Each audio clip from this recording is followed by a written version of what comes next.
Esther Greenwood tries to be happy about the way her life currently is, but over the course of this short novel, she slowly starts to lose hope for anything good to happen in her life. How does she get through it? Let's read the bell jar and find out.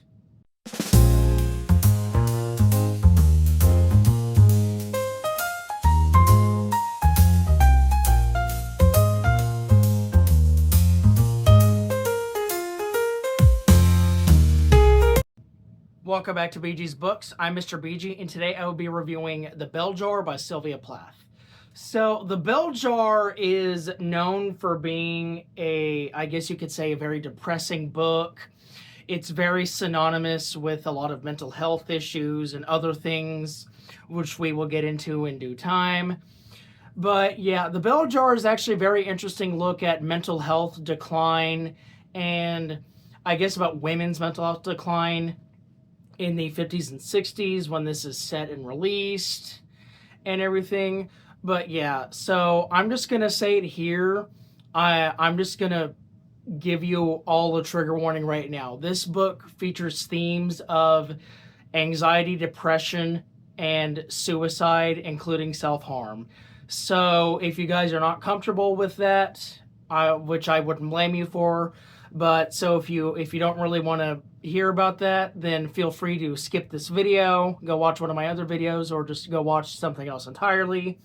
But for those of you who are comfortable with discussing these topics, stick around.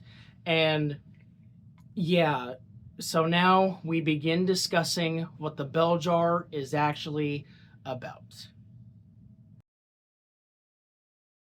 So this semi-autobiographical novel features Esther Greenwood. She is a 19-year-old undergraduate student currently in New York on an internship of a woman's writing course for a magazine thing. And so stuff is kind of going well for right now. I mean, she has some friends. She likes to go out and party sometimes. But then one day, towards the end of her internship, she goes with one of her friends named Doreen to this like wild party. She meets a guy, and then long story short, he kind of takes her out to try and rape her. I don't even know why I'm using quotation marks. He actually does try to rape her, but she ends up breaking his nose and escaping his clutches. So anyway, after a while, the internship eventually ends, and then Esther goes back home to Massachusetts to live with her widowed mother. And her mother tells her that she got a letter from the literary place, and unfortunately, she has not been accepted into getting a course there. So she starts to get really depressed really fast. So over the course of the book, The Bell Jar just kind of chronicles Esther's just kind of descent into depression, I guess you could say, because I don't know, there's kind of not really a lot to discuss here. But anyway, what happens is that one day she writes her mother a note saying that she will go on a long walk, and then she actually hides in a cellar. She hides in the cellar of the house and swallows a bunch of her mother's sleeping pills, hoping to kill herself. Yes, so she is reported missing and presumed dead for a while, but after an unknown amount of time, she's eventually found alive, but she's not doing so well. And then later on in the book, when her mother leaves to go to somewhere, she gets the belt from her mother's robe and ties it into a knot and tries to find a good place to hang herself with it. So yeah, this is very concerning already. But of course, she does not go through with it. But eventually, some of her friends kind of convince her to go to a mental ward with this doctor. And this doctor, Esther doesn't trust him very well because he is attractive and he won't listen to her because she's a woman in the 50s, which of course wasn't a very common thing back then, was listening to women in the 50s.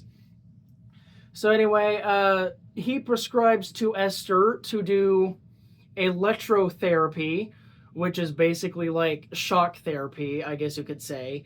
And and something goes wrong with it, and basically Esther is left awake during the procedure and does not like it at all. So basically she decides to leave the clinic and tells her friends that she's not going back. So a while passes. We have flashbacks of her and her boyfriend Buddy, who basically promised himself to marry her, but she's not super into it, but he's just kind of, yeah, I'm gonna marry her anyway. So there's that. That's kind of all throughout the book.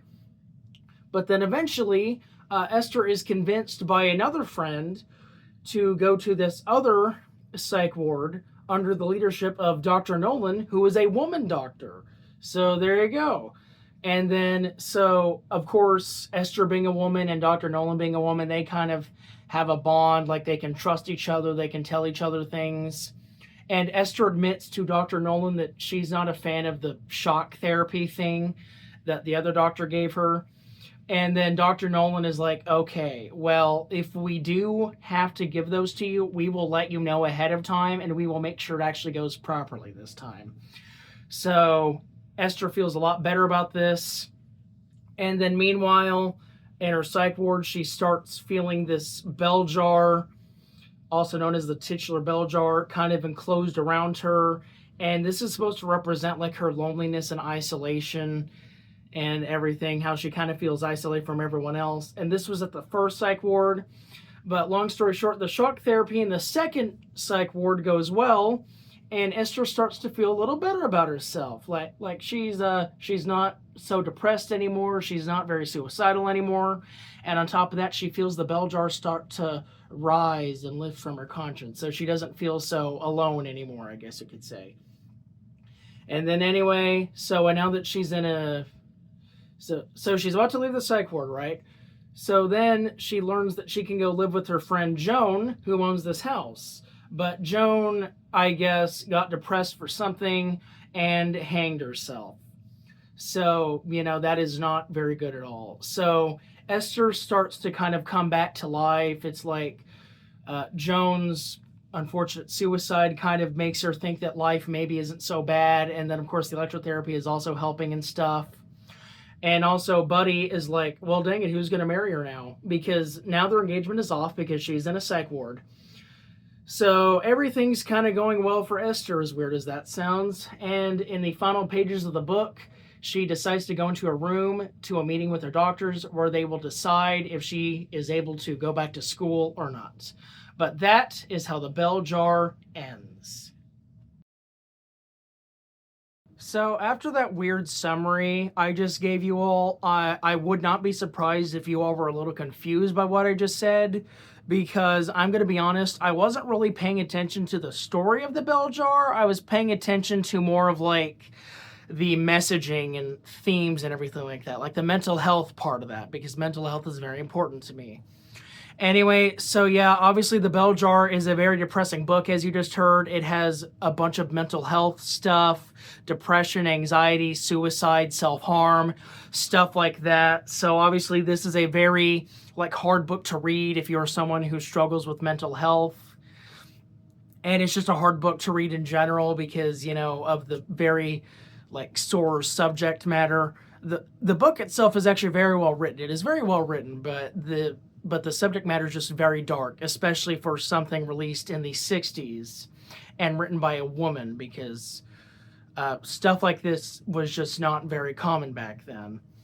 But anyway, unfortunately, The Bell Jar, as I said, it is semi-autobiographical in a way. Sylvia Plath kind of based it off of her own life a little bit, I guess you could say. And unfortunately, her life takes a dark turn, unlike Esther does at the end. So basically what happened is that the book was published in the UK on January 14th, 1963, under a pseudonym, Victoria something, because Sylvia Plath didn't use her real name for it. So on January 14th, it gets published, and then the next month, on February 11th, 1963, Sylvia Plath takes her own life, which is very unfortunate. I don't really want to get into all the specifics behind it, but basically she just felt depressed due to getting a bunch of literary rejections, and I think her husband also cheated on her. At least that's what I found from one source on the internet, so that could be wrong. But anyway, so yeah, she unfortunately ended her own life. But in 1967, the book was released under her real name in the US, and it became an instant classic. It became an instant bestseller. So, as unfortunate as Sylvia Plath's life was, I hope her legacy can kind of live on through the Bell Jar, because the Bell Jar was the only novel she wrote, actually. And of course, it was the last thing she published before she, took her own life. But she wrote like a collection of like poems and short stories and stuff. But the Bell Jar was like the only novel that she wrote. And I think it's very powerful. It certainly resonates a lot with people such as myself, or like even just people in general today, because it's about the struggles of mental health. And if things don't go your way, how you might feel hopeless.